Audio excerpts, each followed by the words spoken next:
Jerusalem, a city of prayers, a city of history, a city that rarely sleeps. It has now become a city of fire. What unfolded on its streets was not just a routine protest.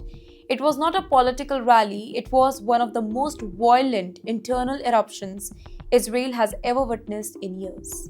You're watching Times XP. It's me, Tritiya 3. It all began with a law proposal, but it exploded into a nationwide crisis. Israel is fighting on multiple fronts, by the way. Its military is stretched thin, soldiers are exhausted.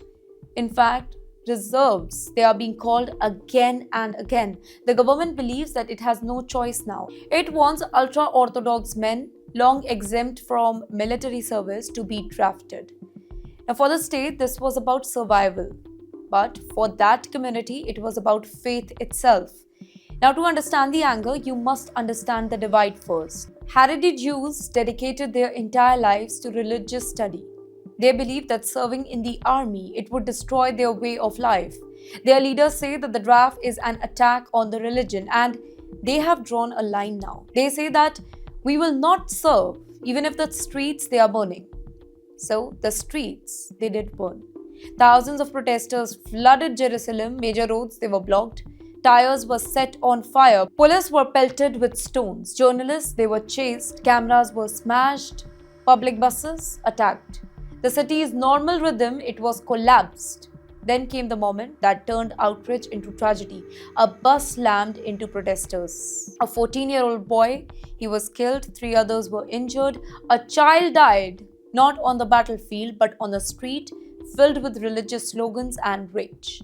Police detained the driver immediately and investigation was launched, but grief, it had already turned into fury. What followed, it was raw, uncontrollable chaos. Protesters torched the vehicles. Fires lit the night sky of Jerusalem. Chants echoed. In fact, chants echoed through the streets, accusing the Israeli government of persecution, calling the draft immoral, declaring open defiance here. Israeli security forces responded in force. Hundreds of police officers, they were deployed. Riot units moved in. Clashes erupted across multiple neighborhoods. In fact, stun grenades, batons, running battles through narrow streets. And the unrest did not stop at Jerusalem. Recruitment officers in other cities, they were targeted. Demonstrations, they were spread. Tensions multiplied. What started as one protest became a nationwide flashpoint. Now, this is no longer just about military service. It is about identity. This is about religion versus the state. This is about whether Israel can stay unified while fighting wars beyond its borders. Because tonight, Israel faces a chilling question. How does a country really survive external enemies when its own society is tearing itself apart? And when Jerusalem burns, the world cannot look away.